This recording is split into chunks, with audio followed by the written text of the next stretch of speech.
दोस्तों, शुरू करते हैं आज की कहानी। एक छोटे से गांव में शबनम नामी लड़की अपने बूढ़े माँ बाप के साथ रहती थी।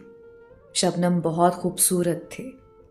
पूरे गांव में उस जैसी खूबसूरत लड़की नहीं थी। शबनम का बाप खेतों का काम करता था। गांव में एक छोटा सा प्राइमरी स्कूल था और एक डिस्पेंसरी थी।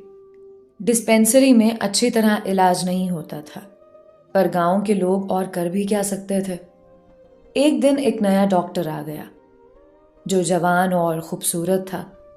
पूरे गांव में ये बात फैल गई कि नया डॉक्टर आया है जो हर तरह के इलाज में काफी महारत रखता है और इखलाक भी बहुत अच्छा है। एक रात शबनम को बहुत तेज बुखार हुआ। सुबह होते ही उसका बाप शबनम को डिस्पेंसरी ले गया। डॉक्टर ने जब शबनम को देखा तो देखता ही रह गया। शबनम थी भी बहुत खूबसूरत। डॉक्टर ने उसका बुखार चेक करने के लिए उसका हाथ पकड़ा और धीरे धीरे दबाने लगा। शबनम को एहसास हुआ कि डॉक्टर की नीयत ठीक नहीं है। उसने फौरन अपना हाथ खींच लिया। डॉक्टर भी समझ गया कि लड़की खूबसूरती के साथ साथ बहुत ज़हीन भी है। थोड़ा वक्त लगेगा। डॉक्टर ने शबनम को धीरे से कहा, आपको बुरा लगा? माफी चाहता हूं। शबनम खामोश रही। डॉक्टर की जान में जान आई कि ये शोर मचाने वालों में से नहीं है। डॉक्टर ने कुछ मेडिसिन दी। शबनम जब जाने लगी तो डॉक्टर ने कहा, जब भी जरूरत पड़े तो हमें खिदमत का मौका जरूर दीजिएगा। हम आपके लिए कुछ भी कर सकते हैं। शबनम कुछ कहे बगैर चली गई। वक्त गुजरता रहा। शबनम के बाप ने शबनम की शादी एक अमीर जिम्मेदार चाचा बख्शू से तय कर दी, जिसकी उम्र 60 साल से तजावुज कर चुकी थी। शबनम पर तो जैसे कयामत आ गई, क्योंकि शबनम सजावल से प्यार करती थी। सजावल गांव के एक गरीब मोची का बेटा था। शबनम पूरी रात रोई। रात के आखिरी पहर में उसको डॉक्टर का वो जुमला याद आया, मैं आपके लिए कुछ भी कर सकता हूं। बस उसे उम्मीद की किरण नजर आई। सुबह होते ही वो बीमारी का बहाना बनाकर डिस्पेंसरी चली गई। शबनम जब डिस्पेंसरी पहुंची तो डिस्पेंसरी में काफी भीड़ थी। शबनम ने इंतजार करना मुनासिब समझा। जब मरीज कुछ कम हुए तो बाकी मरीजों को डॉक्टर ने बहाना बनाकर वापस भेज दिया। डॉक्टर बहुत खुश था। शबनम से पूछा, जी जनाब, मैं आपके लिए क्या कर सकता हूं? शबनम रो पड़ी। डॉक्टर ने पानी दिया। जब शबनम के हवास बहाल हुए तो कहने लगी, मेरे साथ बहुत ज्यादती हुई है। डॉक्टर ने पूछा, क्या हुआ? शबनम ने कहा कि मेरी शादी एक बूढ़े शख्स से की जा रही है जो कि मेरे बाप की उम्र का है। प्लीज आप कुछ कीजिए। डॉक्टर ने कहा, आप फिक्र ना करें, हर मसले का एक हल जरूर होता है। शबनम ने कहा, मैं सजावल से प्यार करती हूं। डॉक्टर ने पूछा, कौन सजावल? शबनम ने कहा, वो यहाँ के मोची का बेटा है। 5-6 साल से हम दोनों एक दूसरे से प्यार करते हैं। डॉक्टर को बहुत बुरा लगा। फिर उसने सोचा, मुझे इससे क्या, मैं तो अपना काम करके रहूंगा। फिर डॉक्टर ने शबनम से पूछा, शादी किसके साथ हो रही है? तो शबनम ने कहा, चाचा बख्शू से। डॉक्टर ने कहा, इसका तो आसान हल है मेरे पास। शबनम खुशी से डॉक्टर को देखने लगी। डॉक्टर ने कहा, चाचा बख्श इलाज के लिए मेरे पास आता है। वो हाई ब्लड प्रेशर और शुगर का मरीज है। बस मुझे दवाइयों में कुछ अदला बदली करनी है।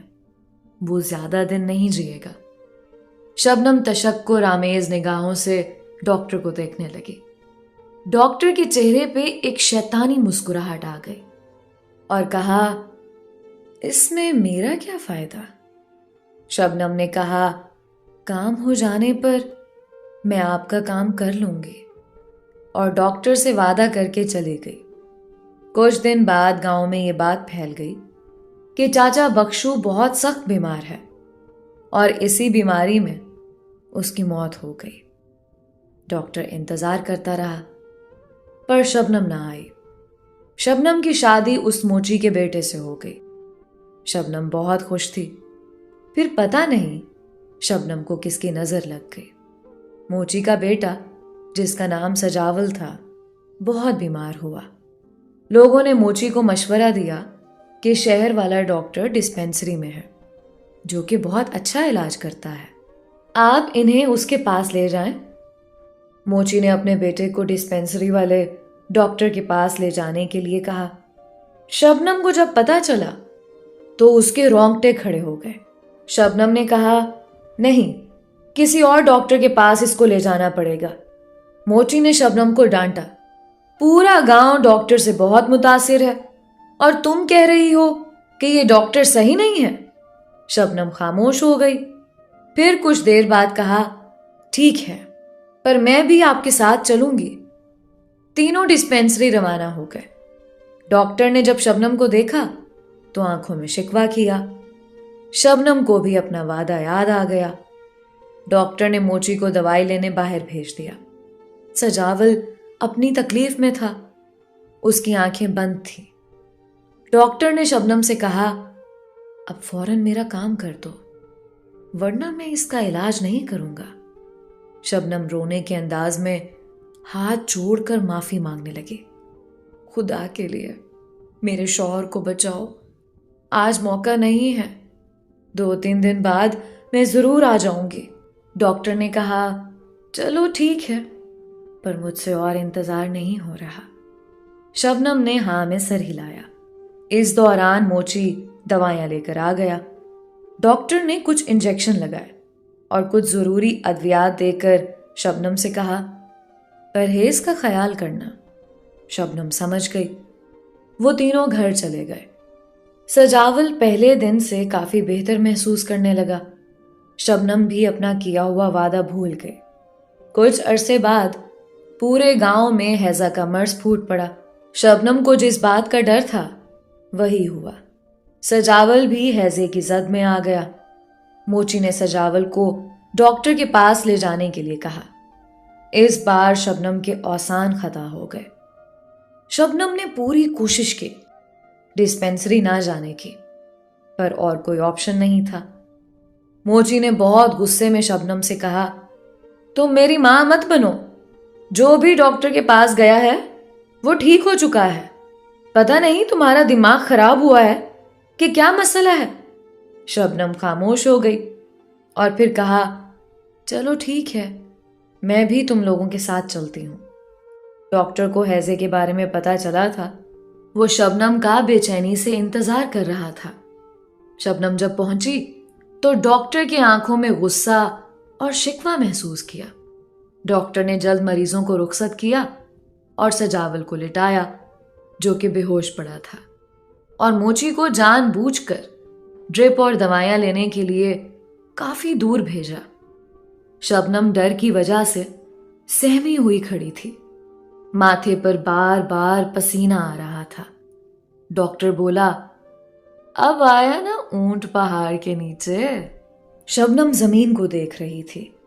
डॉक्टर इस मौके से पूरी तरह फायदा उठाना जानता था।